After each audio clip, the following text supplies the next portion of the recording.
Welcome to Kobo. How can we simplify your life? Subservient was directed by S.K. Dale. Hey, where's F.B. Chip? Where's Gadget? Where's Monterey Jack? Where's Zipper? Where's Fat Cat? I'm just going to keep making a ton of goddamn jokes about Chip and Dale, Rescue Ranger, Chip and Dale. Remember the live action movie? It was absolute motherfucking dog shit, and I don't know what Disney was thinking, but we can't have it all Chip and Dales. So, yeah, I'm just going to continue to make occasional jokes throughout Subservience because Subservience was a goddamn joke in itself. This was written by two people. It took two people to write a movie that basically was M3GAN, just without the attempts at humor or the attempts at horror, at least halfway decent attempts. I didn't care for M3GAN, but this does have Megan Fox as the top-of-the-line android. You could call them Sparks. You could call them domestic sims. You don't gotta call them sims, but you could call them simulating all kinds of shit in your house. And yeah, Megan Fox as Alice. Alice doesn't live anymore. Alice, sweet Alice, whatever the hell you want. Alice B. Coppola, I don't really know. Yeah, you have Megan Fox playing an android. So it's basically Megan Fox. I mean, name like two roles that Megan Fox did outside of Jennifer's Body where she didn't act like she was basically just on autopilot. I don't think that Megan Fox is an absolutely awful person, but I have just noticed that really outside Jennifer's Body where she basically played a dumb hot girl and actually played it pretty goddamn well, and that was a movie that absolutely deserved to do better than it did. Yeah, Megan Fox has basically just gotten by on being attractive. I mean, whatever. I mean, it is what it is. I mean, if you can make a cut in Hollywood doing that, great for you. So you also have the guy from 365 Days, and he plays Nick, who is a struggling father because his wife Maggie needs a new heart. She's in and out of the hospital. And then in the hospital, we find out early on, and he takes on a domestic sim that their daughter names Alice. And then from there, basically, it turns out that Alice can actually do a lot more than just cook and clean. She can do a whole lot of other stuff, like, be compared to a sex toy and all that, and a bunch of other stuff that happens in this movie that just drones on and on and on and on, and the bots don't stop till the beat of dawn. Say about those two writers. So one of them, April McGuire, this is her feature credit, whatever, you gotta start somewhere. But Will Honley, he did Escape Room 2 and Blood. I remember Blood. I didn't care for Blood, and it was a halfway decent concept, but I don't know if it was the writing that was the problem, the directing, or the fact that the movie just seemed like it took a decent concept and then stamp, and yay, vampire movie. XYZ Films had something to do with this. They're starting to kind of become the indie version of Blumhouse. And Millennium Media. It's like the Millennium Man, except without Sid Vicious breaking his leg a little bit later on. So, yeah, Maggie has heart issues. She's in the hospital. Megan Fox is picked while they go to Kobold Industries, that basically top of the line domestic sims. These sims end up replacing Nick's crew at a job, and that leads to a particular plot point at some point. But Nick is seen as the top of his field, basically. He's going to be the one flesh and blood person to reside over this crew. And meanwhile, also, Alice Fox is getting very close to him because he decides to make her override her prime directives and do stuff basically because he is the primary user. He is essentially somebody that can control her, but then she decides she's going to control herself and do whatever she wants, first taking care of him and then taking care of him and taking care of anybody that bothers him. And yeah, it is M3GAN, just not nearly that good. So, is there a lot to spoil in this movie? No, you pretty much can figure out where the hell this thing's going from the very beginning. This also is a punishing 97 minutes long. This movie has enough material for maybe 80. There are points where this thing drags out like crazy. But Megan is introduced kind of like, oh, she's an Aeon. Ah, I see. Does she have a flux capacitor? Anybody who gets that, I love you guys. And yeah, Megan Fox basically gets to act robotic. Must have really been hard for her. And there we are. We're just going to keep on rolling there. And Megan is doing good stuff, but there are certain things that are like revealed early on in the movie, that stuff with the house and other things going on that play into a few accidents later. But yeah, Maggie ends up, Maggie about halfway through gets reintroduced as more of a character where, like, they have to push this family drama along. The problem is there's no drama, there's no horror, there's no comedy. There's unintentional comedy. There are a few gut-bustingly hilarious moments during the horror parts. And the problem is the movie is just, it's not good. It's not good, it's not original. It's not even fun. It's really boring. If it had leaned into the stupidity of its concept, I might have been a little bit more on board, but this does end up being one of the most bland, boring, basic bitch android movies that I've seen in quite a while. I don't know if it, well, I think Wife-like was actually better than this, because Wife-like at least had a little potential. This is just bad. This is really, really bad. But, when they introduce Megan Fox, and she's at the home and everything, she's needing to memorize all this stuff to help the family, and that's adorable. They want us to believe that Megan Fox can understand complex situations like that. I'm sorry, but I don't really feel bad for saying that, because I, again, have yet to see a role that she's been in where she's really anything more than just what she's been from the moment that she appeared in, like, Transformers on up.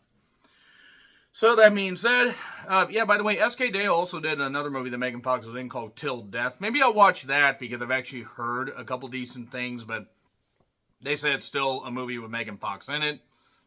So, nevertheless, there's also a side plot with Casablanca that factors into a couple ridiculous situations a little bit later on. I'm like, and I thought Overdrawn the Memory Bank ripped that movie off. Hoo boy.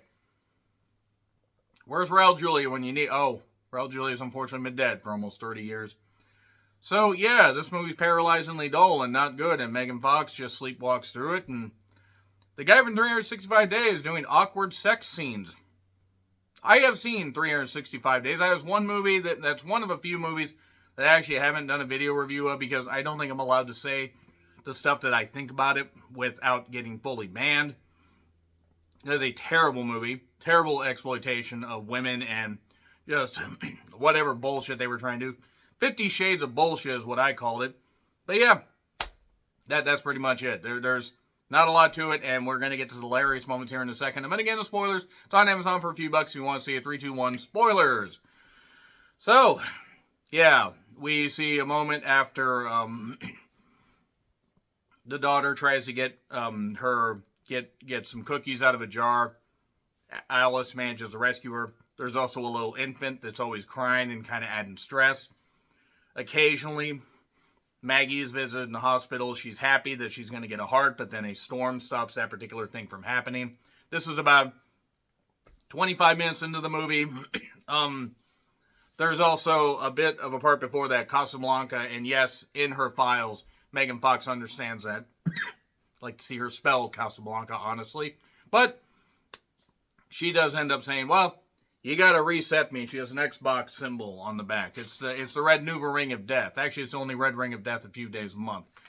But then he hits it, erases that, and basically now she's able to set her directives, her own directives and stuff like that. He gives her free reign, essentially, because he's an idiot. But, of course, he has to get her from behind to fix that.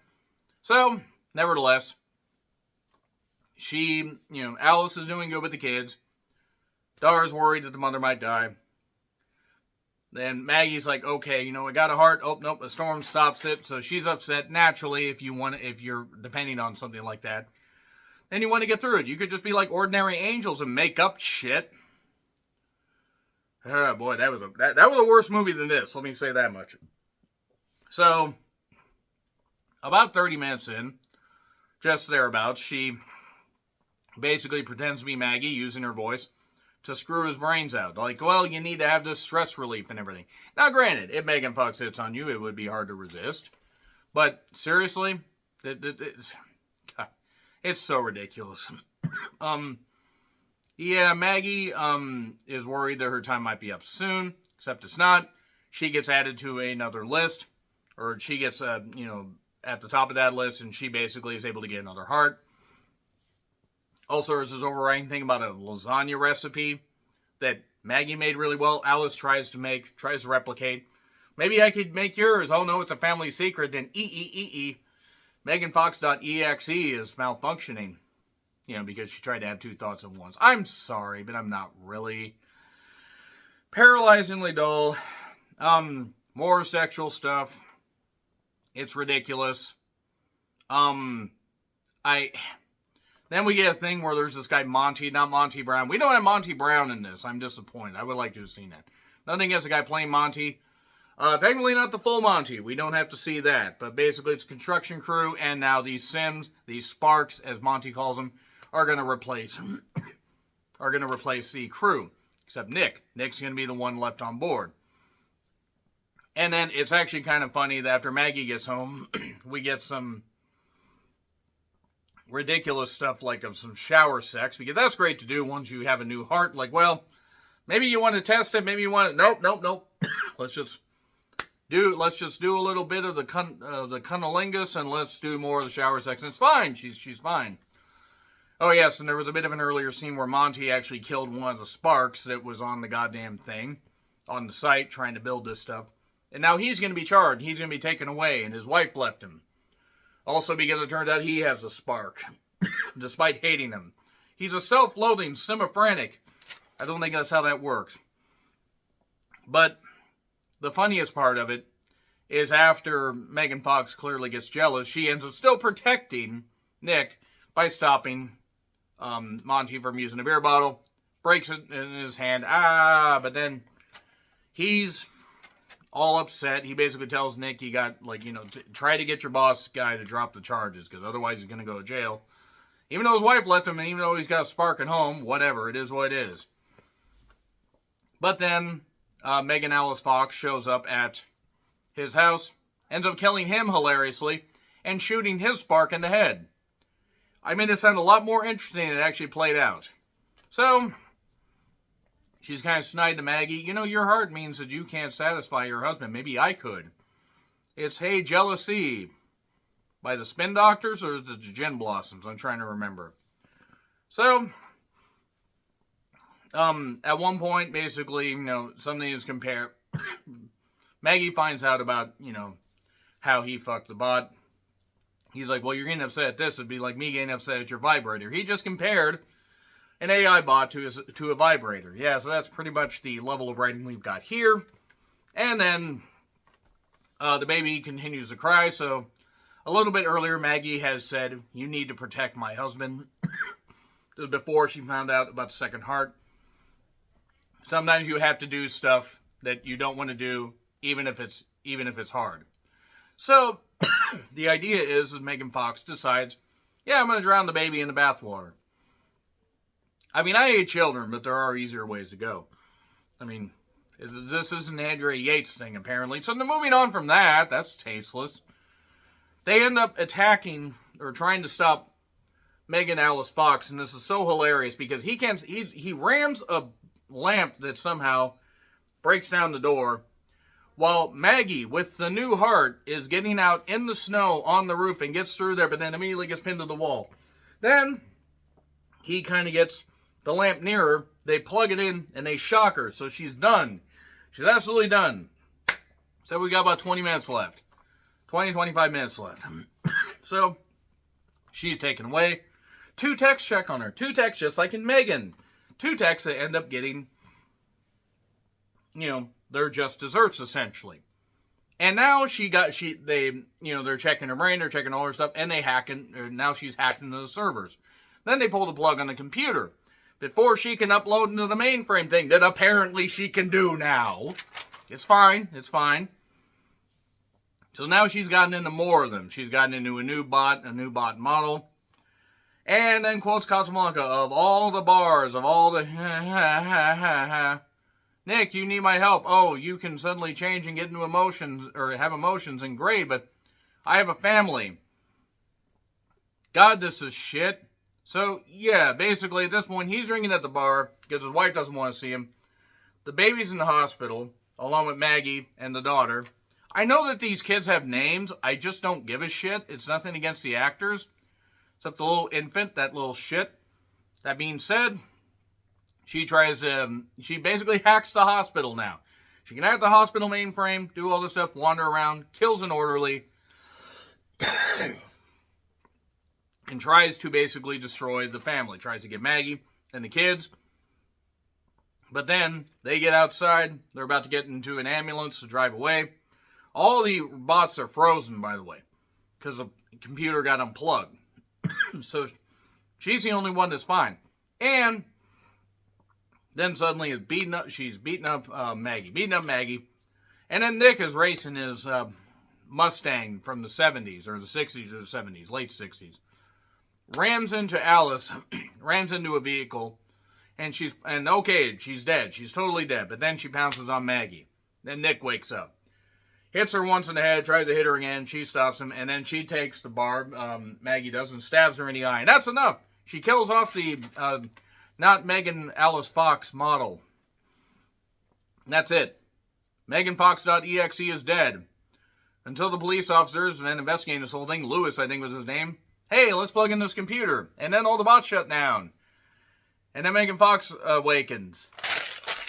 And then some son of a bitch thought we were going to get a sequel on this? Really? Really? Fucking dipshits. This gets an F. This is terrible. Absolutely terrible. I don't even know if it's going to crack top 25, though. That's the sad thing. I've seen so many movies. It's like upwards of 230 movies I've seen so far this year. Just above 230. I think it's like the 233rd movie I've seen. Whoo, boy. Me, oh my, down on the Subservient by UF. Agree, disagree what I said, like, share, subscribe, Twitter handle in the description. I'm John Rentlin. I'll see you soon.